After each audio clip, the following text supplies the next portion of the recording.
பார்க்கக்கூடிய டாபிக் என்ன அப்படின்னு பார்த்தீங்கன்னா அல்பபெட் டெஸ்ட். அதில் வந்து பார்ட் 2 பார்க்குறோம். ஏற்கனவே இப்போ நேற்றுள்ள வீடியோவில் நம்ம ஒரு சில மாடல்ஸோட அல்பபெட் டெஸ்ட் நம்ம ஆரம்பித்தோம். இன்றைக்கி அதில் பார்ட் 2 அதை தொடர்ந்து நம்ம இது பார்க்கலாம். அதில் ஒன்று ரொம்ப இம்பார்ட்டன்ட் அப்படின்னு சொல்லியிருக்கேன். ஸோ அதில் அந்த பேர் டெஸ்ட் அப்படிங்கிறது வந்து நிறைய எக்ஸாம்ஸில் அடிக்கடி கேட்டிருக்காங்க. ஸோ அது ஏற்கனவே இன்னொரு மாடலில் பார்த்துருக்கோம். இன்றைக்கும் அந்த சம்மோடையும் நம்ம ஸ்டார்ட் பண்ணலாம்.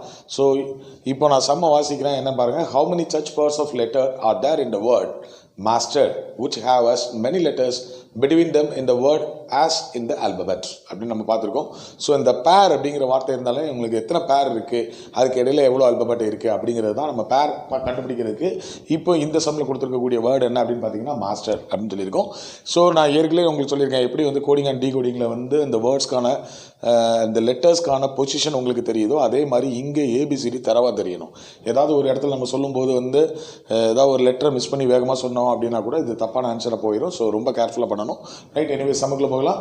மாஸ்டர் அப்படிங்கிற வேர்டு கொடுத்துருக்காங்க. ஸோ இதில் நான் ஏற்கனவே நம்ம போன வீடியோவில் சொல்லியிருக்கேன் எப்படி பண்ணணும்னு சொல்லி. ஸோ எம்முக்கு அடுத்தாவில் நம்ம பார்க்கணும். ஃபஸ்ட் லெட்டர் எடுத்துக்கணும், ஒவ்வொரு லெட்டராக எடுத்துக்கணும், ஏபிசிடி சொல்லி பார்க்கணும், அதில் எங்கே மேட்ச் ஆகுது அப்படிங்கிறத நம்ம பார்க்கணும். ஓகேங்களா? ரைட், எம்னு எடுத்துக்கிடுவோம். இப்போ இந்த ஃபஸ்ட் லெட்டர் எம், அப்போ MNOPQR ரைட்டுங்களா? வந்துருச்சா? புரியுதுங்களா? அதாவது இதுக்கு எம், அதுக்கு அடுத்தால NOPQR ஒரு பேர் இருக்குது. ரைட், அடுத்தாப்புல ஏ பார்க்கலாம். இப்போ ஏக்கு அடுத்தால என்ன இருக்கணும்? BCDE இல்லை. எஸ்ஸுக்கு அடுத்தாப்புல என்ன இருக்கணும்? T இருக்குங்களா? எஸ்ஸுக்கு அடுத்தால T இருக்குது, அப்போ ஒரு பேர். ரைட்டுங்களா? STUV இல்லை. ரைட், அடுத்தால என்ன இருக்குது? T எடுத்து பாருங்கள். Tக்கு அடுத்தால UV இருக்கணும், இல்லை. ஈக்கு அடுத்தால வராது, R வராது. ரைட்டுங்களா? F இருக்கணும். ஆருக்கு அடுத்தால லெட்டர்ஸ் இல்லை. Right, okay. இப்போ நம்ம ரிவர்ஸில் பார்க்க போகிறோம். ரிவர்ஸில் பார்த்தா எப்படி பார்க்கணும்? ஆருக்கு அடுத்தால என்ன இருக்கணும்? ST, அப்போ இது ஒரு பேர். ஓகேங்களா? STUVW இல்லை. ரைட்டுங்களா? அடுத்தால இ பார்க்குறோம். ஈக்கு அடுத்தால என்ன இருக்கணும்? FGHI இல்லை, விட்டுடலாம். அடுத்தால டீக்கு அடுத்தால என்ன இருக்கணும்? UVW இல்லை. எஸ்ஸுக்கு அடுத்தால என்ன இருக்கணும்? TUV இல்லை. ஏக்கு அடுத்தால இல்லை, பி அந்த மாதிரி வரணும், இல்லை எம்ன்னு இருக்குது, இல்லை. ஸோ எம்முக்கு அடுத்தால லெட்டர் இல்லை. ஸோ இதில் இப்போ எத்தனை நம்பர் ஆஃப் பேர் இருக்குது அப்படின்னு பார்த்தீங்கன்னா 1 2 3 பேர் இருக்குது. நமக்கு ஆப்ஷன் என்ன கொடுத்துருக்காங்க அப்படின்னு நீங்கள் பார்த்தீங்கன்னா ஏங்கிறது நன்னு கொடுத்துருக்காங்க, பிங்கிறது 1ன்னு கொடுத்துருக்காங்க, சிங்கிறது 2ன்னு கொடுத்துருக்காங்க, டிங்கிறது 3ன்னு கொடுத்துருக்காங்க, ஈங்கிறது மோர் தென் 3ன்னு கொடுத்துருக்காங்க. நமக்கு இங்கே எத்தனை பேர் இருக்குது அப்படின்னு பார்த்தீங்கன்னா 3 பேர்ஸ் இருக்குது. அப்போ 3 தான் ஆன்சர். 3ங்கிற ஆப்ஷன் அங்கே என்ன இதில் இருக்குது அப்படின்னு பார்த்தீங்கன்னா டிங்கிற ஆப்ஷனில் இருக்குது. அப்போ டிங்கிறது 3. ஓகேங்களா? ரைட். ஸோ நேற்று பார்த்ததை இன்றைக்கி ரிவைஸ் பண்ணி பார்த்த மாதிரி இருக்கும். ஸோ இங்கே வந்து இந்த சம்மை அடிக்கடி கேட்பாங்க லாஜிக்கல் ரீசனிங்கில். ஓகேங்களா? ரைட், அடுத்த சம் நம்ம பார்க்கலாம். ஓகே, இப்போ அடுத்த சம்முக்கு போகலாம். இப்போ நான் சம்மை வாசிக்கிறேன் பாருங்கள். இந்த word interchange, the first letter is interchange with the last letter, the second letter is interchange with the 10th letter and so on. Which letter would come after the letter C in the newly formed word அப்படின்னு கொடுத்துருக்காங்க. அதாவது கொடுத்த word என்ன? Interchange. கரெக்டுங்களா? இந்த இன்டர்சேஞ்சுங்கிற வார்த்தையில் ஐங்கிற இந்த first letter இருக்கு இல்லையா, இது கடைசி லெட்டர் ஈயோட மாற்றி எழுதிட்டேன். ரைட்டுங்களா? இந்த செகண்ட் லெட்டர் வந்து 10th லெட்டருங்கிறது லாஸ்ட் பட் 1. ரைட்டுங்களா? இதில் இன்டர்சேஞ்ச், இந்த இதில் ஜிங்கிறது 10th letter, second letter 10th லெட்டரோட மாற்றி எழுதிட்டேன். ஸோ என்னங்கிற எழுத்தை ஜிக்கு பதிலாகவும் ஜிங்கிற எழுத்தை என்னுக்கு பதிலாகவும் இங்கே போட்டுட்டேன். அண்ட் so on அப்படின்னு கேட்டிருக்கு. ஸோ அப்போ என்னது? TNEARH இதெல்லாம் மாறி எழுதியாச்சு. சிக்கு வந்து இல்லை, அதனால் அப்படியே நான் போட்டிருக்கேன். ஓகேங்களா? இப்படி எழுதிட்டு அதுக்கு நம்ம கொஸ்டின் என்ன அப்படின்னு நீங்கள் பார்த்தீங்கன்னா which letter will come after C?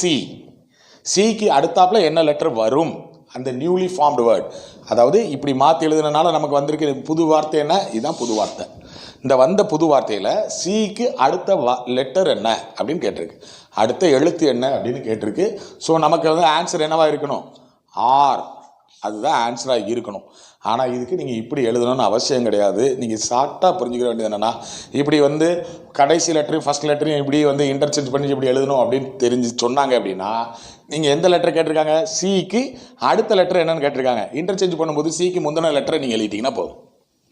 சிக்கு முந்தின லெட்டரை எழுதிட்டிங்கன்னா போதும். இதுவே வந்து கொஸ்டினில் சிக்கு முந்தின லெட்டர் என்ன அப்படின்னு கேட்டாங்கன்னா அதுக்கு அடுத்த லெட்டர் எழுதிட்டிங்கன்னா போதும். புரியுதுங்களா?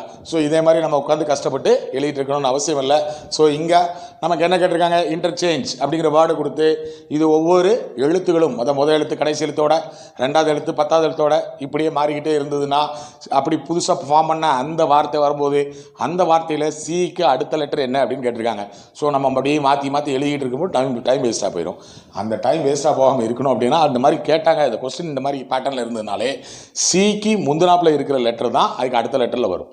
இப்போ நமக்கு கேட்டிருக்க என்ன, சிக்கு அடுத்த லெட்டர் என்னன்னு கேட்டிருக்காங்க. அப்போ சிக்கு முந்தின லெட்டர் என்ன இருந்துச்சு, மாத்திரைக்கு முன்னாடி 6 இருந்துச்சு. அப்போ 6 தான் ஆன்சர். நமக்கு கொடுத்த ஆப்ஷன் என்ன, ஆப்ஷன் வந்து இப்போ ஏல ஹைச் இருக்குது, பியில் என் இருக்குது, சியில் ஜி இருக்குது, டியில் இ இருக்குது. ஈங்கிறதுல 6 தான் கொடுத்துருக்காங்க. அப்போ ஈங்கிறது தான் நமக்கு ஆப்ஷன் இ தான் கரெக்டான ஆன்சர். ஓகேங்களா? ரைட். இப்போ இது உங்களுக்கு புரிஞ்சிருக்கும்னு நினைக்கிறேன். இதை நீங்கள் பார்க்க வேண்டிய அவசியமே இல்லை, டைம் ஸ்பெண்ட் பண்ணாங்க. இப்படி கொடுத்தா அப்படி கொடுத்துடலாம். இருந்தாலும் அடுத்த சம்முக்கு போகலாம். அடுத்த சம் பாருங்கள்.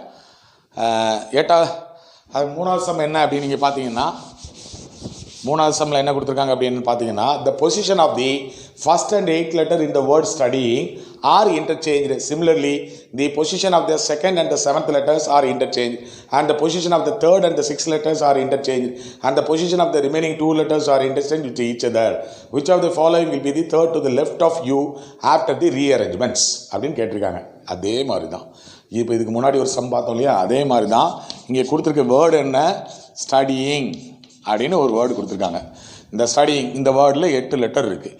அங்கே முதல்ல என்ன கொடுத்துருக்காங்க, இந்த 8 லெட்டரில் ஃபஸ்ட் அண்டு 8th லெட்டர், இந்த first and 8th letter interchange ஆகிருக்கு. அதுக்கடுத்தில் second and 7th letter, second and 7th letter interchange ஆகிருக்கு. அதுக்கப்புறம் third and 6th letter interchange ஆகிருக்கு அப்படின்னு சொல்லியிருக்காங்க. ஸோ இது எல்லாமே இன்டர்சேஞ்ச். கொஸ்டினில் என்ன கேட்டிருக்காங்க, third to the left of you அப்படின்னு கேட்டிருக்காங்க. அப்போ நான் இன்டர்சேஞ்சில் இதுக்கு முந்தின சம்மிலே உங்களுக்கு சொல்லி கொடுத்துருக்கேன் இல்லையா, தேர்ட் டு த லெஃப்ட், இதுக்கு வந்து இது ரைட் சைடு, இது லெஃப்ட், ரைட்டுங்களா? இதுக்கு ரைட் சைடு, இது லெஃப்ட் சைடு. இன்டர்சேஞ்ச் பண்ணும்போது அப்போ அங்கே நமக்கு என்ன கேட்டிருக்காங்க, third to the left of யூன்னு கேட்டிருக்கு. அப்போது நம்ம இன்டர்சேஞ்ச் பண்ணதில் இதுக்கு ரைட் சைடில் 3வது லெட்டர் 1 2 3, அப்போ ஐ தான் ஆன்சர். புரியுதுங்களா? இது மறுபடியும் உட்காந்து நீங்கள் எழுதி பார்த்துக்கிட்டு இருக்க வேண்டிய அவசியம் இல்லை. ஸோ ஐங்கிறது எந்த ஆப்ஷனில் இருக்குது அப்படின்னு பார்த்தீங்கன்னா சிங்கிற ஆப்ஷனில் இருக்குது. அப்போ சி தான் கரெக்ட். இப்போ உங்களுக்கு தெளிவாக புரிஞ்சுதா? ஸோ நம்ம வேஸ்ட் பண்ண வேண்டியதில்லை டைமை. ஓகேங்களா? நெக்ஸ்ட் டைம் போகலாம். நெக்ஸ்ட் டைம் வாசிக்கிறேன். Which of the following will be the change form of the word oblique when the word is written again by substituting each vowel by the next letter following it in the alphabet and substituting each consonant by the second letter following it in a alphabet அப்படின்னு கொடுத்துருக்கு. அதாவது கொடுக்கப்பட்டுள்ள அந்த வார்த்தையில், அதாவது oblique அப்படிங்கிற இந்த வார்த்தையில் வவ்வல்ஸ் எல்லாத்தையுமே எப்படி சப்ஸ்டியூட் பண்ணுறாங்கன்னா, வவ்வல்ஸ்க்கு அடுத்த லெட்டரை சப்ஸ்டியூட் பண்ணுறாங்க, கான்சோனண்ட்டுக்கு அதனுடைய செகண்ட் லெட்டரை சப்ஸ்டியூட் பண்ணுறாங்க. இதில் வவ்வல்ஸ் என்ன, ஓவும் ஐ யூ இ அப்படின்னு கேட்டிருக்காங்க. ரைட்டுங்களா? வவ்வல்ஸ்க்கு அடுத்த லெட்டர் அப்படின்னு நம்ம சொல்லியிருக்காங்க. வவ்வல்ஸ்க்கு அடுத்த லெட்டர், ஓக்கு அடுத்த லெட்டர் என்ன, பி, ஐக்கு அடுத்த லெட்டர் என்ன, ஜே. ரைட்டுங்களா? யூக்கு அடுத்த லெட்டர் என்ன, வி, ஈக்கு அடுத்த லெட்டர் என்ன, எஃப். கிளியர் ஆச்சுங்களா? கிளியர் ஆச்சு. அதே மாதிரி கான்சோனன்ட் பி எல் கியூ, அதுக்கு செகண்ட் லெட்டர் கேட்டிருக்காங்க. அப்போ பிக்கு செகண்ட் லெட்டர் என்ன, டி. ரைட்டுங்களா? பிக்கு செகண்ட் லெட்டர் என்ன, டி. எல்லுக்கு செகண்ட் லெட்டர் என்ன அப்படின்னு நீங்கள் பார்த்தீங்கன்னா எம்என். ரைட்டுங்களா? ஸோ எல்லுக்கு செகண்ட் லெட்டர் என், கியூக்கு செகண்ட் லெட்டர் என்ன, ஆர்எஸ். ரைட்டுங்களா? கிளியர் ஆச்சா? இப்போ அவங்க சொன்ன கண்டிஷன்ஸ் படி நம்ம எழுதியாச்சு. இப்படி இருக்கும்போது அங்கே என்ன கேட்டிருக்கு அப்படின்னா, வவல் பண்ண பிறகு கீழே இருக்கக்கூடியதில் எது கரெக்டான ஆன்சர் அப்படின்னு கேட்டிருக்காங்க. நமக்கு ஆப்ஷன் கொடுத்துருக்காங்க. ஏல பாருங்கள், இதில் வந்து பிடிஎன் ஜேஎஸ் விஎஃப்னு இருக்குது. ஏங்கிறதுல என்ன இருக்குது, பிடிஎன் ஜேஎஸ் டபிள்யூஎஃப்னு இருக்குது. கிடையாது.